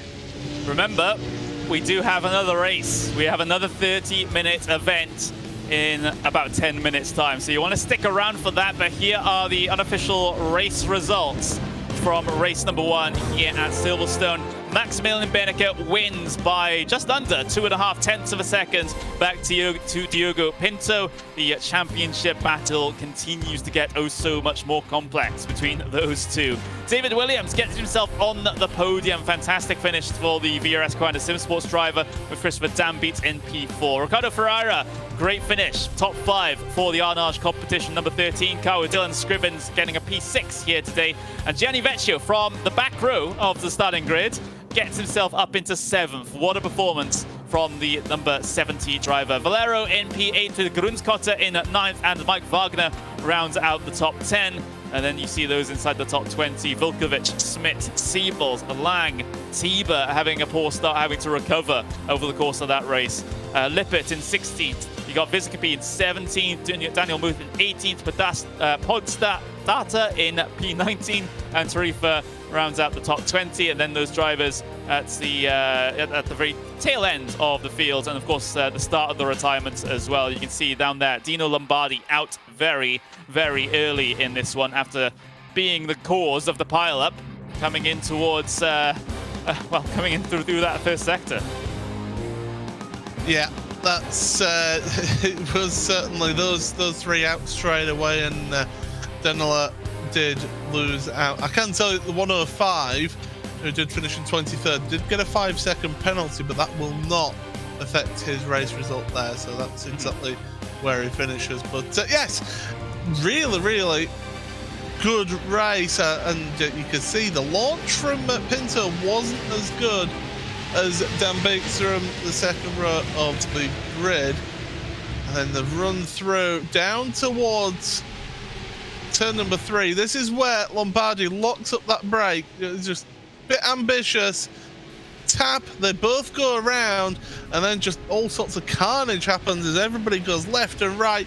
Couple turned around, and Lombardi, well, there's not a lot that he could do about that. He ends up and over. He tries driving away, but the car's too damaged. He had to retire that one. Here we go on board then through turns 1 and 2, and this is a tremendous shot. You're seeing just working the way through, and Vecchio is just going to see that everybody part, and then Carb comes from the right. It's very little that Vecchio could have done there to avoid that one, and that's why he didn't end up with any penalty. And then more cars around at turn number 4 at the loop. So yeah, great avoidance here on board again with one of our drivers, and into there, nicely done. Oh well, I'll go past them down the inside. It's more off around here. I'll go around the outside of them as well. Great avoiding skills, and then watch as actually we'll cut away to another view, the overhead shot, and this is what we're going to see is the back end of that. There was 4 going into 1, and it was, yeah, the 21 just caused that one, just tried to pile drive into it, didn't pan out, and yeah, multiple. And then the tail end of that is the 21 gets turned. Innocent party that we're on board with, not very little that we could do about that, and Vecchio goes, oh, that's a more places game. It does. So lots of beneficiaries from that incident, but perhaps maybe a little bit more casualties from that lap 1 problem. But the feature throughout this race here today, and maybe a feature into race number 2, we'll have to wait and see, is the battle between the 2 championship leaders here, Maximilian Benneker, Diogo Pinto. But Benneker coming out on top this time around after a stellar defense, because Pinto was really applying the pressure onto the back of that Porsche 24 driven by Redline Porsche. Just relentless in just keeping himself big in Benneker's wing mirrors, but Benneker just did not crack, did not make a mistake. And you wouldn't expect anything but that from Max Benneker as well, would you? As then we see some of the moves for the recovering driver down the inside, and Tiba took a while to make this move and make it stick, because the 222 was not giving that up. Lucas Lippert did a tremendous job to hang on as long as he did into Brooklands. Then you'll see it through Luffield. They'll be side by side as well through Woodcote into Copse. And yeah, Tiba just was made to work for this move, and it was tremendous to watch. And in fact, eventually it was getting down to Stowe Corner where the move was made, and Lippert had no response to that. Yeah, absolutely. You know, fight as he might, that Porsche 24 Redline car is just going to drive its way through. Maybe a little bit delayed compared to usual, but for the 28, not going to be too much of a problem on the recovery there. But at this stage, you know, we've got ourselves another 5 minutes before we see the race number 2, as we continue to watch these highlights of the 2 race leaders, well, the 2 championship leaders going at it throughout the race. But does this change the complexion coming into race 2 a little bit? You know, what's going to happen here at the very front? Because there's no reverse grid going to be going on here, so they will start in the order that they finished. So Benneker, of course, pole position, Pinto P2, Williams P3, Dan Beats P4 for the starts. You know, is Pinto looking to try and get a good early going here? Because, you know, he obviously wasn't able to get it done late on in the race. I think Pinto, he seems to, once he gets his tyres into a window at the start, he seems to really pick up and able to fight on. So he's able to switch his tyres on early. And that's what we saw with his move early on at the end of lap 1, lap 2. So he can do that, but he needs to make that move as quickly as possible and try and walk away from Max Benneker to try and mitigate what has happened here today in this first race. But of course, second race, you could have a bad start again. I mean, we saw it again, Dylan Scrivens. Terrible start, get away from the grid. He was the latest victim of overheating that clutch and bogging down at the start. So Pinto and Benneker will be trying to get away clean and trying to make the worst of this one, because if Benneker can get the win, that puts him back to the lead of the championship by a couple of points. If Pinto can get the win here and Benneker finish second, well, we're back to where we were at the start of this event, and the whole event was pointless. I wouldn't say it's totally pointless. I don't know what to say about that, to be honest, but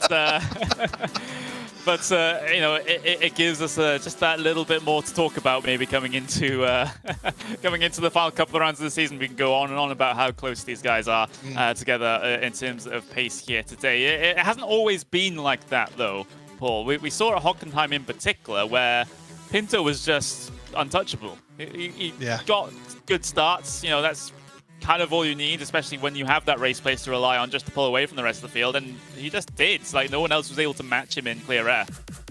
Yeah, he really showed his class at Hockenheim, and it just all seemed to work for him there, whereas Benneker didn't have the best opening race, getting that bogged down at the start. So yeah, Pinto has the ability. We know that he has the ability, but there's still a second race here today, and then 3 more rounds of the championship. So it's not desperation that's needed. Think of the championship. Think of the long game. If we're into the final round of the championship and it's all on the line, then yes, make those desperation moves, make those lunges. But right now, he doesn't need to get involved in any incidents, does Pinto or Benneker either. Yeah, I certainly agree with that one. The long game is the most important one, and like I said during the broadcast, you know, when you factor in penalty points and things like that, you can't be having a qualifying ban for the last round of the season potentially. You know, if it gets to that point, that's going to really put you up against it with regards to getting any sort of result out of that particular race. So they do have to be very, very careful. So far, it has been very respectful, though. I got to say that. Yes. Pinto has gone for these lunges here and there, but they're calculated lunges. They're not too dangerous, and Beneke has given them the space when they happened as well. So they've been very, very respectful in amongst each other, and they have been previously as well. I don't see why that can't continue now into race 2 and into the final couple of rounds of the season. We are just a handful of minutes away from getting race 2 underway, though, so you don't have to wait too long to get yourself some racing action here today. And, well, same could not be said for some other real-life series. Well, I mean, it doesn't rain on Race Spot. There's no rain delays for us. So, yeah, we've had some tremendous action. And, yeah, with a minute to go, David Williams, I want to point him out. He had a really, really good race. Got himself onto the podium there. Solid move from him to get into 3rd place. So, yeah, David Williams, he's going to be a little bit of a dark horse out there and really try and push on and get a good result here. Who knows? You know, he might see himself get himself a podium position again, or even get himself to the top of the standings in this second race.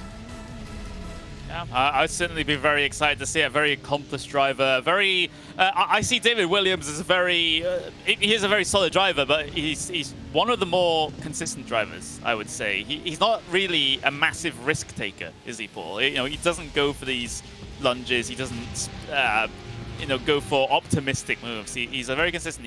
When you see him in a position, he's tending to just stay in that position, but in some sense. Very good defender, I will say that, but maybe lacks a little bit of go-forward attitude.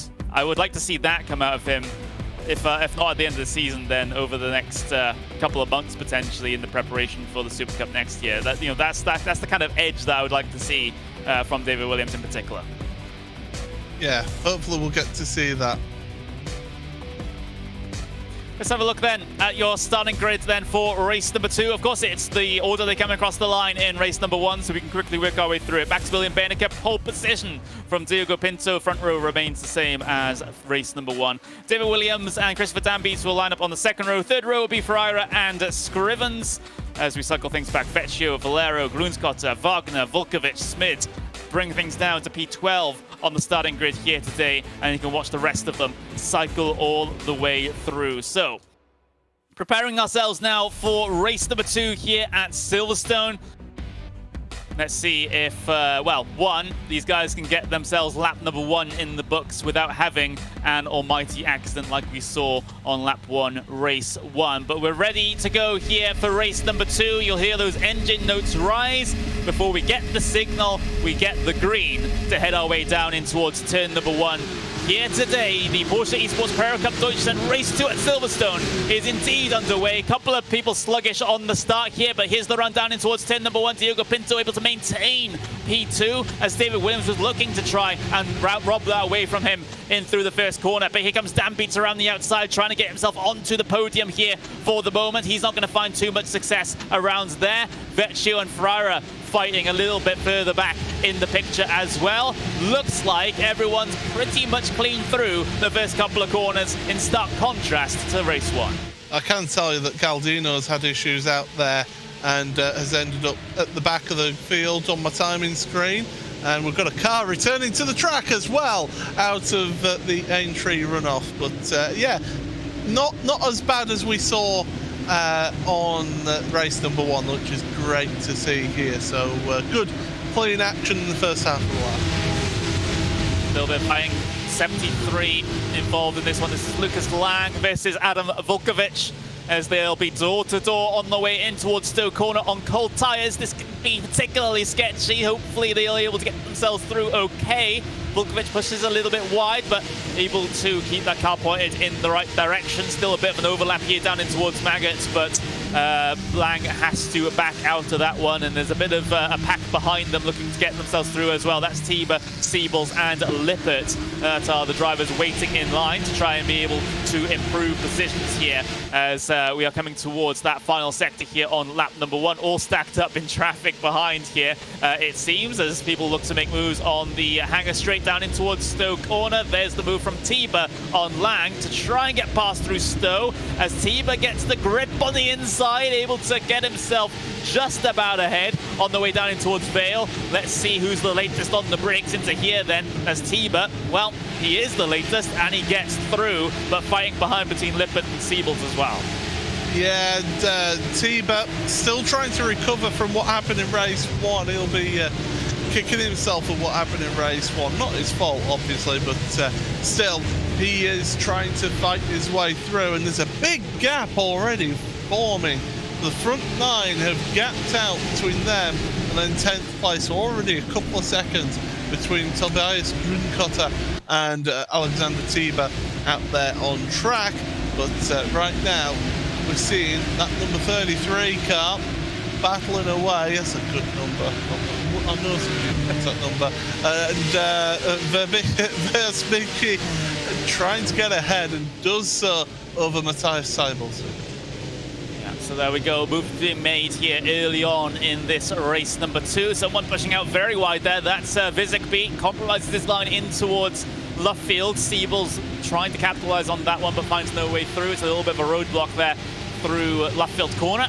Now on the way across the classic pits and in towards Cobb's corner in just a couple of moments' time. The fast right-hander that's absolutely exhilarating to drive in a sim. I wonder how it feels in the real world. I've never gotten the opportunity to do it, but here's the onboard with Tarifa looking for the inside for Maggots, but there's no way you're going to be able to get an overlap into there if you didn't already have it through Cobb's. Yeah, that gap was always closing through Maggots there, so a little bit ambitious if you want to try and make that move, but Tarifa looking good, and looking good at the front is Pinto down the inside at Stowe corner. I said he seems to turn on his tyres early on in this these races, and he's done it. He's made the move on Benneker, and Benneker, well, he's trying to fight back. Oh, little mistake there from Pinto, but yeah, to the front. So, new race leader for the first time in this event. Pinto gets the lead lap logged. There's no prizes for doing that, though. So, no extra points for Pinto for even getting the fastest lap or getting lead laps logged here. But still, now he can control the pace at the very front of the field. He's not the one attacking anymore. He's the one looking in his wing mirrors at that Porsche 24 driven by Redline car now. So, this is kind of what I alluded to at the end of race number 1. Seems like there's been a bit of a change of plan here for Pinto. He's gone early, he's gotten past early, and now he looks to try and break away. And that's all he can do right now, is try and break away. But the slipstream has such an effect around this track. It's such a high-speed circuit, is this venue at Silverstone. So yes, you think of the technical sections of the track and how it slows down, but the rest of it is so high speed. Medium to high speed corners is the majority around here. We've got battling further down as Seibels and Simon Amosa were battling side by side out of Luffield through Woodcote. Yes, Pinto now, he needs to try and break away and try and break that slipstream, which is easier said than done around here. Battle on the right side. Oh, there's contact. Siebels around through Kopp's corner, and Volkovic was caught up in that one behind as the innocent party as well. That's the danger of going side by side through Kopp's corner. Door-to-door contact with Daniel Booth, and well, Siebels is the one that's come off the worst there. And like I said, the innocent party, Volkovic, just coming up on that one with nowhere to go. Nowhere to go, nowhere to hide, and yeah, just Siebels, they tried to go to the inside of Muth, and they made slight door-to-door contact. Well, apparently Christian Horner is right, you can't make a move at Kopp's corner. But anyway, as they go through into Stowe, but that's what happens, and we've mentioned it. We've not mentioned it on this broadcast at all here today. That this Porsche, with it being a rear engine car, the engine hangs past the rear wheels. It just acts as a pendulum, so as soon as the car gets unsettled, it just goes, and there's very little that you can do about it. All that weight at the very back, just well, it's got a lot of inertia when it gets into a bit of a wrong configuration, so I would say it's very hard to try and correct something like that. Of course, it's one of the unique elements of driving this Porsche 911 GT3 Cup car. Fight for 23rd though, Ruben Plaza trying to hold on to position over Sirotec Circuit pushing a little bit wide there. Able to duck back in line, not able to lose the position to Carlos Dieguez, who's starting to bear down on these guys. Circuit looking for the position back on Plaza on the way down the Wellington Straight in towards Brooklands, and that's the unarched competition car ahead. Nicely done that, and Circuit, one of our newer drivers to this series today, just losing out that position. At least he's still running in this race. After race 1 he was out the race on lap 1, so good to see him getting some laps out there, getting some race time here.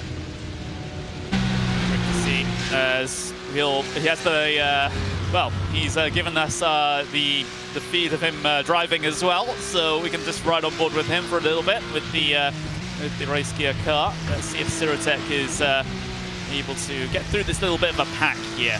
Laser focused on what's ahead of him, of course. He's gone with the very large triple screen setup as well, and sitting quite close to the screens as well. Of course, you do want to sit you know, in the sweet spot as close as possible to be able to maximize that field of view. Yeah, absolutely. You're maximising the triple monitor screen setup there, but also your personal field of view as well. Fill that up with everything that's happening in the sim here, so then you are able to see as much as possible out there on track. So yeah, that's why you see them driving pretty close, and pretty close out there is the 23 of Luis Tarifa. Oh. And that's going to cost some time for the 15, and down he goes, Podstata, down through a few positions. Yeah, it's unfortunate there, and with a slowdown there we go to Thomas Schmidt, has also worked his way through on that one as well. So for the Entropic esports driver, of course, is an esports team outside of sim racing as well, which is why you know, they've got quite a bit of backing, shall we say. But for now, for Podasta, of course, his first appearance in this field, P19 in the race number 1. Has been cycled back somewhat due to that slowdown penalty that he had to serve, getting out of the way of everyone. But still, you know, this is, again, experience gaining for a lot of these drivers to be racing around some of the very, very quick Porsche drivers on the service. And, you know, it's not every day you get this opportunity. Absolutely not, and you take it with both hands. You really do. You need to test yourself against the best to try and improve yourself and try and improve your capabilities out there. Dino Lombardi's caught onto the back of that gaggle of cars, so he's trying to make the most of this as well. I can tell you on the timing tower on the left-hand side, you can see there, getting pretty close between the two race leaders as Lombardi's making yet another move. Lombardi through, and of course for Lombardi, well, the day didn't go very well from the get-go, and it wasn't his fault either. Oh, well, it was his fault, excuse me, looking for the move through towards Village on race number 1, lap 1, but steadily working his way through the field here today. Of course, he's one of those drivers that is involved in that battle for, in that grouping, in that battle for P3 in the championship, but a result like these today, not going to help. No, it won't help, that's for sure, but certainly trying to put the, trying to make the most of this second race and try and gain as many positions as Lombardi to move forward and get what points he can get, because again, as we say, his one lap pace has looked really, really good every time we go to one of these events, but when it comes to the racing, it doesn't always work out for him, so that's maybe where he needs to make some improvements in his driving, his racecraft out there to make the most of opportunities. Making most of the opportunities is Maximilian Beneca, because he is all over the engine of Diogo Pinto right in front of him, and he is putting the pressure on. It's tables turned, isn't it, Connery? That now it's Pinto the one being pressured from behind. It is, so a bit of a role reversal between the two compared to race number 1. There's still plenty of time in this one to sort it all out. Of course, Beneca did start in pole position for this race, thanks to winning race number 1. but passed early on in this event by Pinto, as Pinto basically sent it in towards this corner, Stowe corner, in the early parts of the race, and Beneke was not able to respond. But Beneke has had the chance now to sit behind Pinto, just see where he's strong, where he's weak. Maybe he can try and factor in a move around those little things that he's learned. You always have to be very observant of others as a driver. You've not only got to focus on what lines you're taking and what braking points that you're having to complete, but you've got to be aware of the other drivers as well, just to see if you can spot a weakness. It's easier for the car behind as well. It's easier for that car that's following to observe what's happening in front of them, to see where you have that advantage, where you don't have the advantage, where maybe different lines will help you out. But Beneke's got to be careful, because David Williams is sat right there with him and is dragging Dan Beats, Vecchio, and just on the tail of them Scrivens as well. So there's a whole queue of traffic here, and David Williams has possibly got the best seat in the house to what's happening in front of him.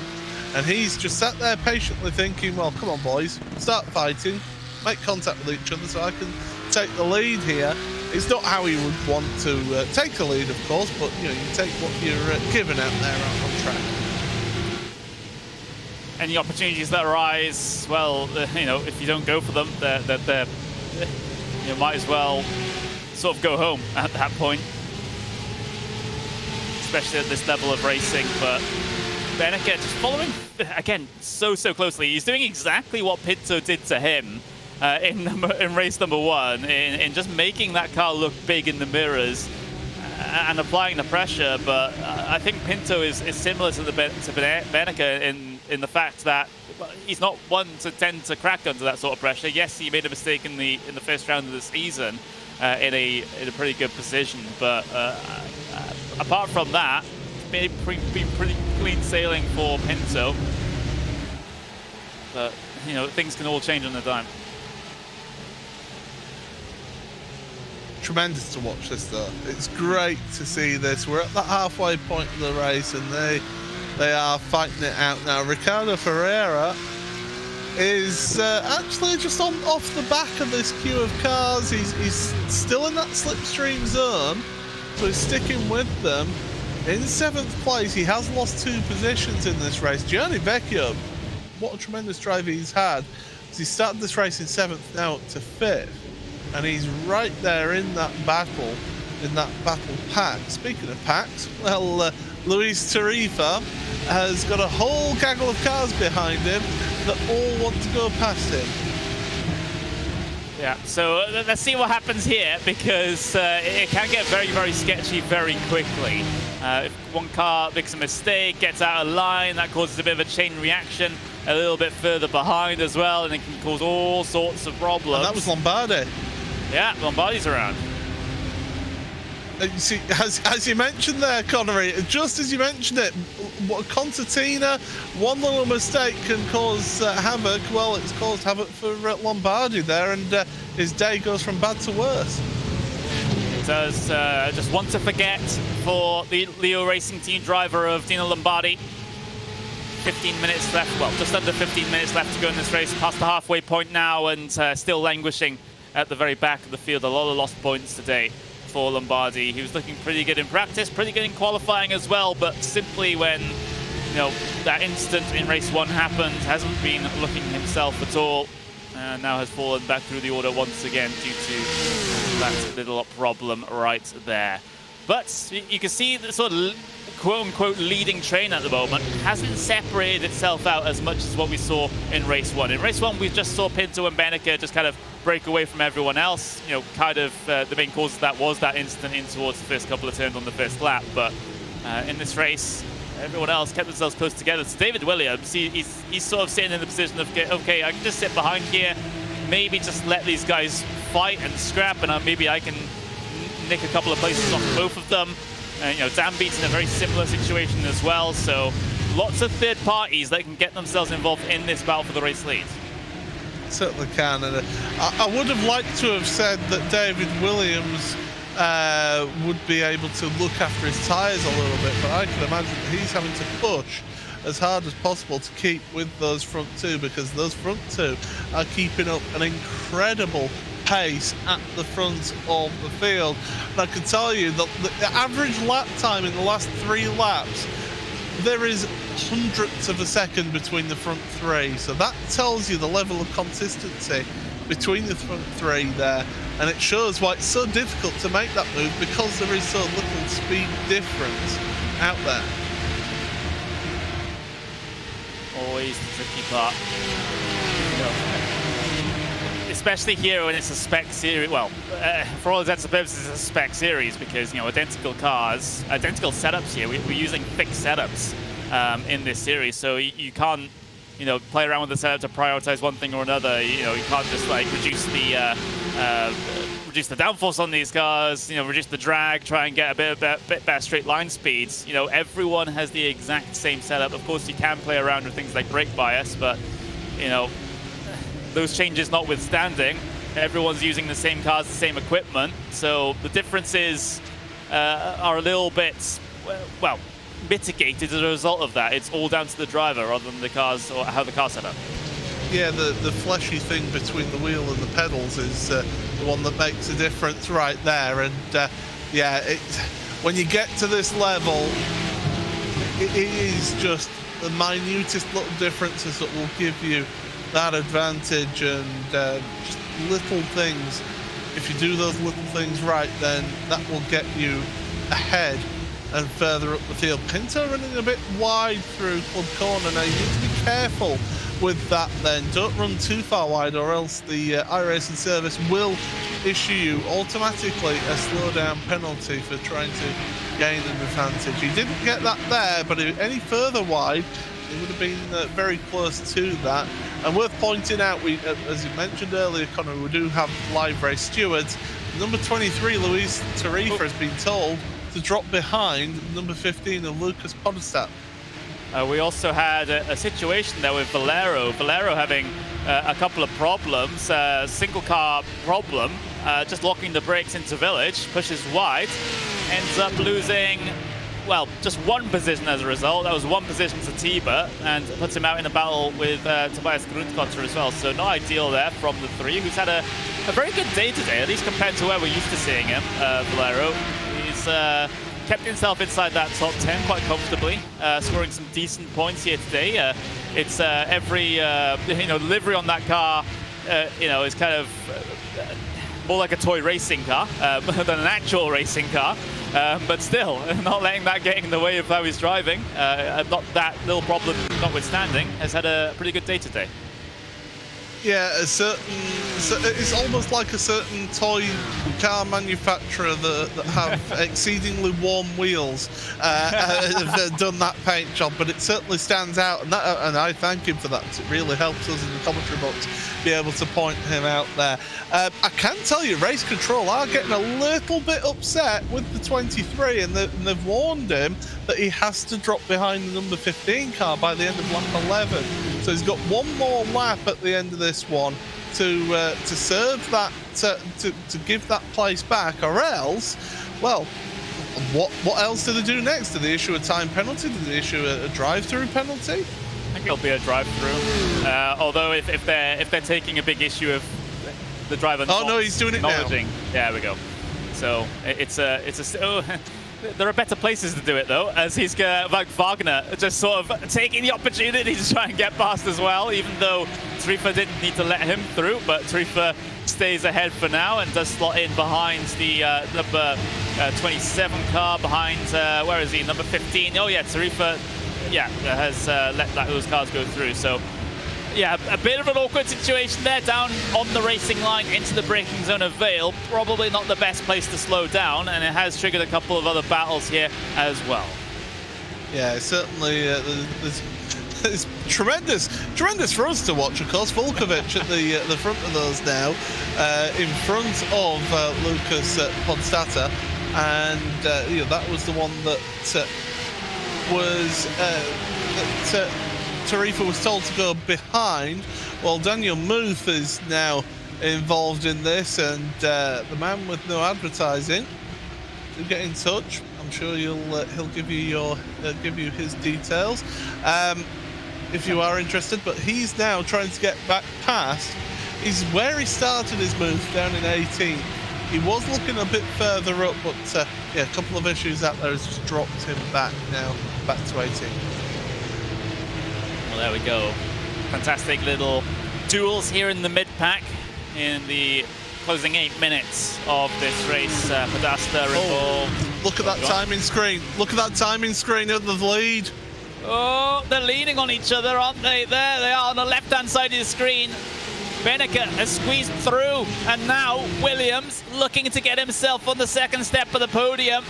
Looking the long way around to the first apex veil, but those moves usually just do not work. So that happened away from our cameras a little bit there. Beneke back up into the race lead, looking to get the double race win here today to be able to put a bit more of a gap between himself and Pinto in the championship. That's the classic move. Get the run out of Chapel, use the slipstream to your advantage, throw it to the inside of Stowe, little bit of a rub and a kiss, and thank you very much.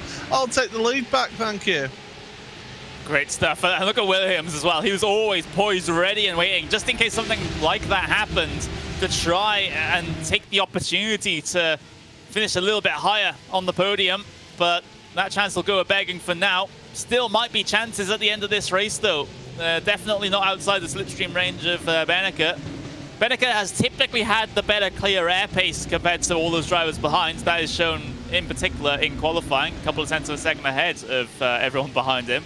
But the draft has just kept everyone in contention here. It will do so again here in the final minutes of this race. But Pinto, well, it's a bit of deja vu for him now because he's second place in the last couple of laps of the race. Need I say more? This is where you now ask, how does Pinto respond to it? How does he respond to that little bit of... It wasn't dirty driving. It was just a little bit of leaning, you know, Rubin's racing. And how does he respond to this now? This is where we get to see that speed. Carrying the speed through Beckett's and Chapel, and then Beneke trying to break the slipstream, not able to do it, but Pinto's not close enough to make that count. You need to be about a tenth and a half behind coming onto the hangar straight to really make that a viable overtake. 2 tenths at a push. Still time to close in that gap though. Beneke trying to keep him at bay, trying to manage the gap as much as possible, but there's only so much you can do here at Silverstone with the draft being a very big factor here. Pinto though knows exactly what he needs to do, was unsuccessful at it in race number 1. Let's see if he's learned anything from that failure, and let's see if he's able to put anything together to get up into that race lead by the time the checkered flag comes out. He's certainly very capable. Some believing that his capability of painting rims, wheel rims, is not too capable, as I see that in our wonderful little YouTube chat, but I think I've already made my opinions known on painted rims. They're pretty swish. Helps him stand out, which in turn helps us, so I've no problems with it at all. But into Stowe, look at the right-hand side of your screen, battling with Tarifa and Wagner out there, and Carlos Dieguez is also wanting to get involved in that, and yeah, Volkovic has had issues out there on track. I can see on the timing screen, so he's had issues, but yeah, tremendous battle. 4 minutes remaining now, Connery. Oh, they're all running wide out of cops there. They are pushing those track limits to the edge. Here we go with this is the instant with Volkovic, I think it was, on the inside, struggling to get the power down and swing that car all the way around onto the grass. Careful with the rejoin, should be fine from this point. There we go, gets back rolling. Just a little bit of embarrassment there from Volkovic having that little spin, helped by no one else. There's the leading pack of cars though. Williams still in 3rd place, just watching and waiting for this battle to happen ahead of him. He might get a bit of a show in a couple of moments, depending if Pinto can just line up that run. Still not quite there as Pinto, though. He seems strong on the heavy braking zone into club. but he's just not able to get this one count. So is that a case of Beneke was happy to sit behind Pinto, use that slipstream just to help keep him there, and then sort of look after his tyres a little bit, manage the car, so that then he could make that move going down into Stowe and be able to stay ahead? That's the sort of big question that I have there. But Pinto, you can see the body language of the car. He's wanting by, but he can't afford any sort of mistake now. Absolutely not. Getting the run through onto the Wellington Straight. Brooklands is a slight opportunity here. If you can follow close enough into the braking zone, you can make something happen into here. Try and lunge around the outside, get the inside for Lovefield, get the traction off and try and slip your way ahead. It does leave you under threat for Copse Corner though, if you do decide to go for that option. So not entirely popular a lot of the time, but when the desperation is there, you'll take everything that you can get. Coming up to 2 minutes left remaining. Race leaders on the entry into Copse Corner now. Pinto just hugging the inside just that little bit more than what Beneke was able to do so. Continuing in the slipstream here is Pinto, and the crucial points now are these exits onto the straights. It's the run out of Chapel onto the Hangar Straight. It's the run out of the first sector onto the Wellington Straight that are going to be, I think, the deciding factors here. Pinto's going to be pretty close this time. Oh, it's on. It's on here. He got a great run through Beckett and Chapel. Looks to the outside, looks to the inside. Oh, that's like Nigel Mansell and Nelson Piquet into Stowe Corner. They're side by side. Oh, Pinto. Can he hold on? Well, Beneke's got the inside for the next corner. He does. They're absolutely level into Vale here. Pinto inside for the next corner. Beneke swings it out, tries to get the momentum into Club. He has an overlap on the inside. The space is given by Pinto. There's a slide from Beneke across the line. One more lap to go between these two. And Williams now looking to strike as well from P3. He's laser focused on the task ahead of him, but there's still one more lap to go. And now he can cause Beneke a big problem here. This is exactly what Pinto would like to see in his mirrors. Williams causing Beneke a whole bunch of problems, so Beneke can't focus on the task ahead. Oh, I thought Beneke had pulled off an absolute blinder trying to get the cut back through Club. Didn't quite pan out for him, and he was a little bit tail happy. He's too far back at the moment down the Wellington Straight, and Pinto's doing everything he can to break that slipstream. It's all going to come down to the run out of Maggots and Beckett through Chapel onto the Hangar Straight as to how this one pans out. Beneke closed up on the brakes a lot there into Brooklands. Maybe Pinto just that little bit more conservative into that corner, making sure he can get the car stopped, but it's resulted in a little bit of time gained by Maximilian Beneke, and Pinto does not need that. He needs Beneke to be as far away as possible so he can't follow closely through Chapel and then get that slipstream down in towards Stowe. Beneke is driving the wheels off of that Porsche 24 driven by Redline car at the moment, sliding it out all over the place on the exit of these corners. Now through Maggots and Beckett, Beneke, he knows exactly what he needs to do. He needs to line up the perfect run out of Chapel to be able to challenge in towards Stowe.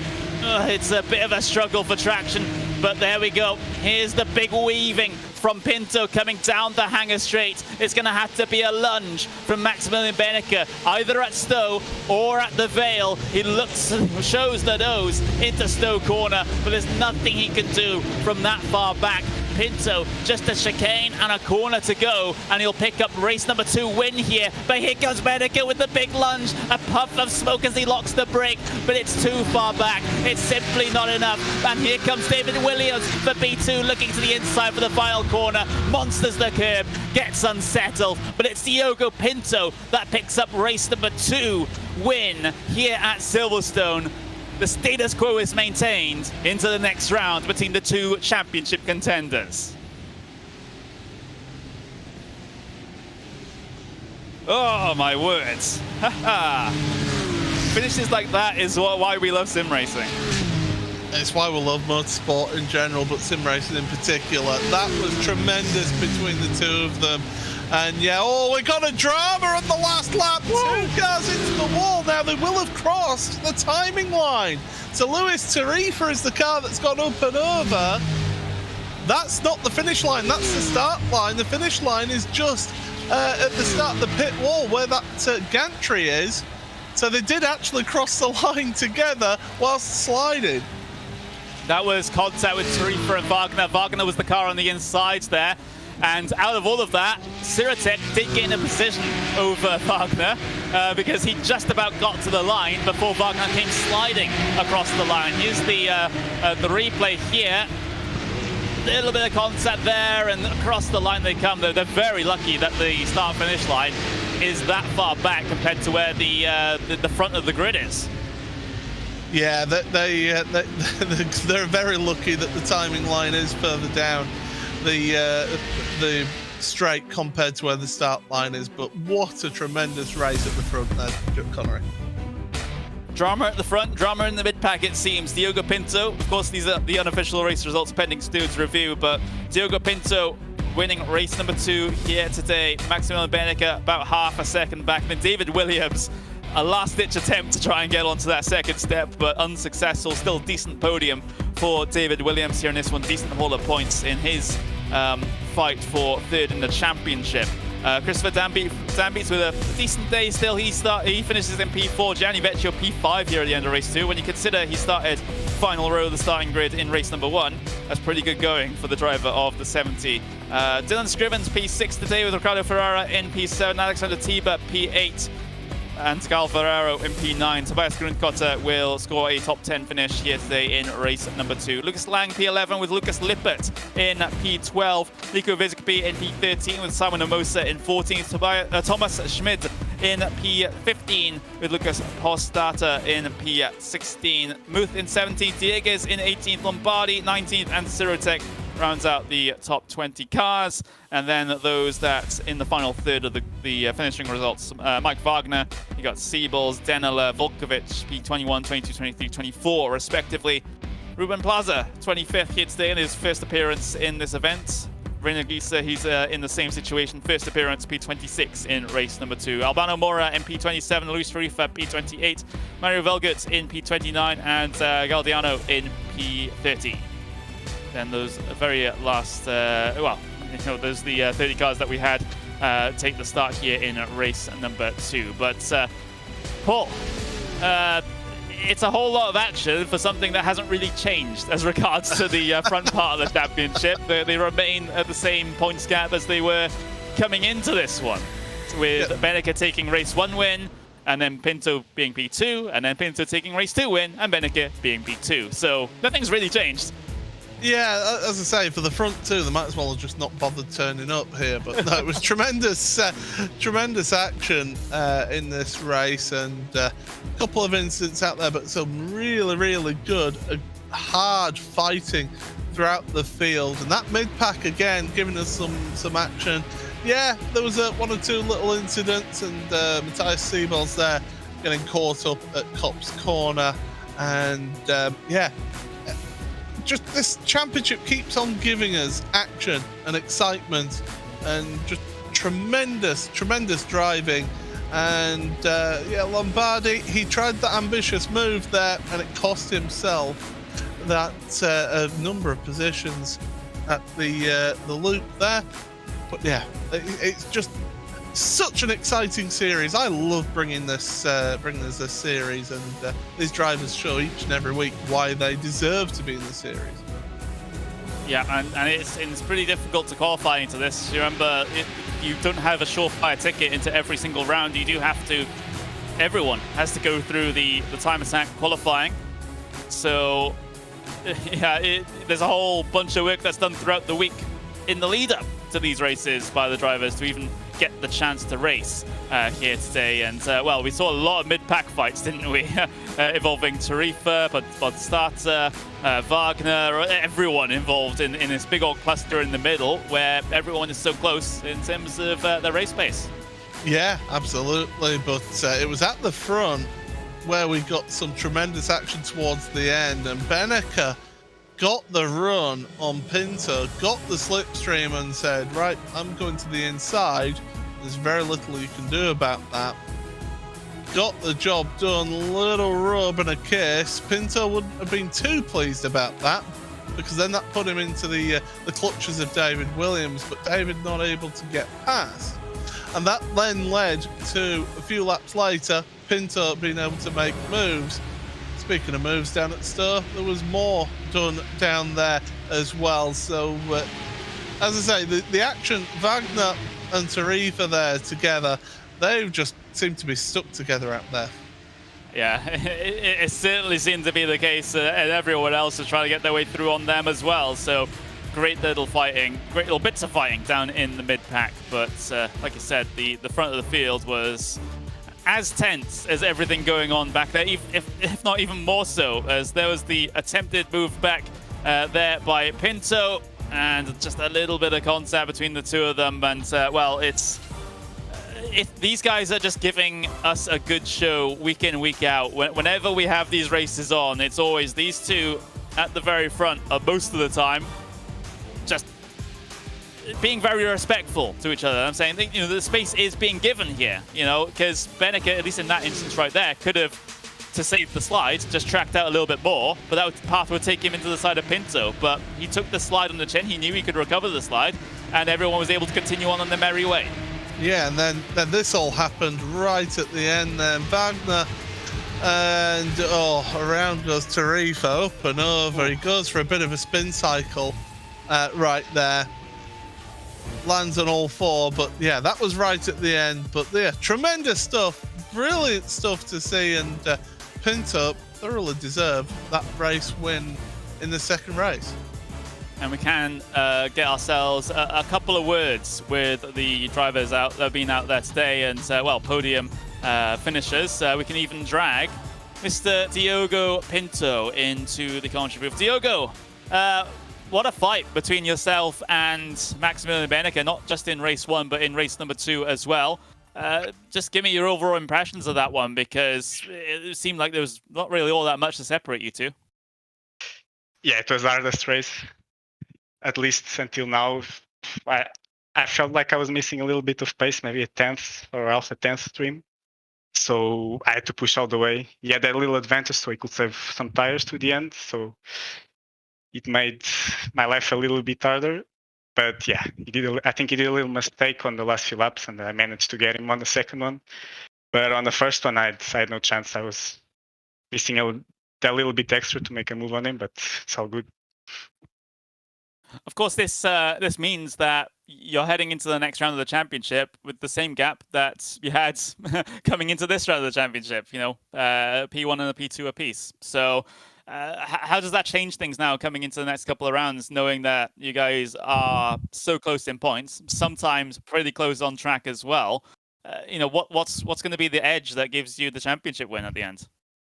Well, we'll see. I think Max is really fast at Nürburgring. Red Bull Ring, I'm not sure, but at least for me, the next few tracks will be good, but it will be really close as it was this track. So we'll see. I think maybe it will be we have to keep it clean, because a mistake from either one of us could change a lot in terms of points. So we'll have to keep it clean and decide it on track. I think that'll be my goal, because 8 points, it's really nothing. At the moment, I have a small edge. Maybe one race I can let him have it, but after that, it's going to be really close. It will come down to the last race for sure. Yeah, I get that feeling as well. It's been absolutely incredible watching both of you out there over the course of this season. You know, it doesn't seem like there's a race that goes by without you two having a bit of a battle or being very close on circuit. But you know, best of luck heading into those final couple of rounds, of course. But you know, at this stage, is there anyone you want to thank before we let you go? Yeah, thank you. It'll be good fun to race. Cheers. Well, there we go. You are a privateer, so I guess there's no one to thank. But thank you very much, Diogo. And yeah, soon. We'll hopefully speak to you again soon at some point. Yeah, bye-bye. All right, there we go. There was Diogo Pinto, race 2 winner here today. And of course, we will in a couple of moments speak to David Williams, Paul. But yeah, Diogo, it's amazing what he can do, even though he doesn't have that support structure of a team around him. he's still going out there and winning races. Yeah, he's got a team. It's just that they haven't officially announced it yet. You know that he's got a team, but I know the whole sim racer politics and things. Yeah, I know. But yeah, he will have at least some help in terms of somebody keeping an eye out and spotting for him and being this sort of race engineer out there. So yeah, but it's still to be able to do that without anybody else out on track providing you with any sort of support to back you up and to deny points to your championship rival. Yeah, certainly is a really, really good performance from Diogo to be able to do that week on, week off. Okay, we will be able to head on over and talk to David Williams here. And Paul, you're standing by with the VRS Commander Simsports driver. Yeah, so David, it seems that we meet again here in the commentary booth. But, 2 races, 2 podium finishes after starting in 4th place in race 1. You must be happy with everything that happened today. Yeah, I'm pretty happy with that, to be honest. Put myself in contention, near the front in both races, especially the second race. Obviously, I had to fight with Christopher in the first race.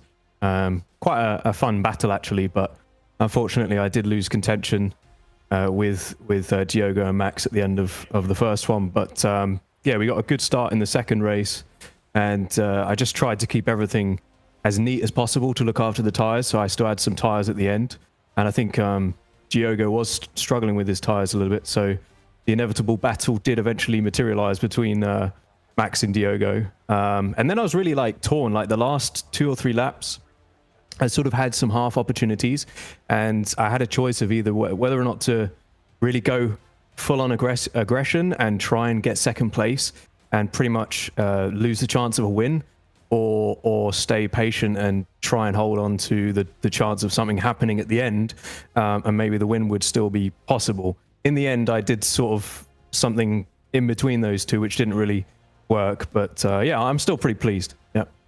Yeah, absolutely. I mean, you had the best seat in the house to watch that league battle, and I've okay, maybe not that far up. I've been in that sort of similar situation where you sat behind 2 who are battling it out, and you're thinking, come on, just one of you knock into the other one and I can sneak through. Is that sort of in the back of your mind there whilst you're behind them? Yeah, yeah, absolutely. I know that those guys can be on the aggressive side.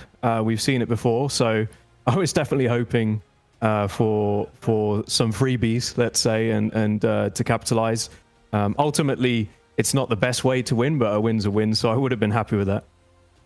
Well, we head to the Nürburgring next time out, as well as a circuit that everybody knows tremendously well. Is it a circuit that really suits your driving style, being a bit more of a technical layout with that compared to Silverstone with the high-speed flowing corners? Yeah, absolutely. I mean, I do like Silverstone as well. Maybe I'm a little bit biased for obvious reasons, but I do also like the Nürburgring, and I have had some good results in PESC in the past. A long time ago, like three years ago now, I was 4th, I think. So yeah, I do know that Diogo and Max both like that track as well. So it's going to be tough, and I've obviously got strong competition for 3rd place in the championship from Christopher and Gianni. So yeah, it's going to be tough. Well, it's great speaking to you as always, and hopefully we'll see you a bit further up the podium next time out. But all the best for the next round. Thanks a lot, Paul. Cheers. Well, there we go. That was a little bit of a talk there with David Williams, P3 in both the race number 1 and race number 2 here today. So double podium for David Williams. That's going to help him a lot with regards to that. Again, P3 battle in the point standings. Yeah, absolutely. 2 3rd places. It's a tremendous amount of points to score towards that 3rd place championship battle. And yeah, David, he should be pleased with that. I think Pinto and Benecker just had that edge in terms of pace overall over David, but he did a real good job sitting behind them, as he said there, and was waiting for any opportunity. It just didn't quite happen how he would have wanted, but certainly really good result for him to get a good favour amount of points towards that 3rd place in the championship. Well, of course, at this point, we've got Silverstone over and done with, and of course, we do have to look a little bit forward to, of course, the next circuit that we'll be heading to in just a couple of weeks' time. It will be the Nürburgring GP, which is the rescheduled event. Of course, that originally was meant to be round number 4, but of course got swapped around with Hockenheim. So heading to the Nürburgring home track for Maximilian Benneker, Paul. He's got to be expecting a good result there. Yeah, and it's going to be a quick turnaround for those drivers as well, because after the Nürburgring, they've only got a week before it's the Red Bull Ring. So, 2 back-to-back races. Suddenly we can see how the complexion of the championship changes. But the Nürburgring, you've got that very technical opening arena section, which gives you tremendous overtaking opportunities through there. You've got the run down to the Dunlop hairpin as well. Through the Schumacher S and the Vidal chicane as well will give them maybe an opportunity out there. But it is a tricky track to overtake at, but you can do it there. Yeah, you absolutely can. So I'm certainly looking forward to it. But of course, that will be all that we have time for here for this event at Silverstone. What an event it was. 2 races action-packed, 2 races where we had that fight for the race lead between the 2 championship contenders. But the points gap remains the same heading into the Nürburgring. Let's see if the stalemate can be broken at the famous German racetrack. But from me, Connery Maddock, I've been joined by Paul Smith for the duration of this broadcast. Shout out to Hugo Luis behind the scenes, pushing all those buttons and making all those fancy things happen that you can see at home. But for now, we will have to say goodbye, but in about a couple of weeks' time, we'll have the event at the Nürburgring that you certainly do not want to miss. Bye-bye.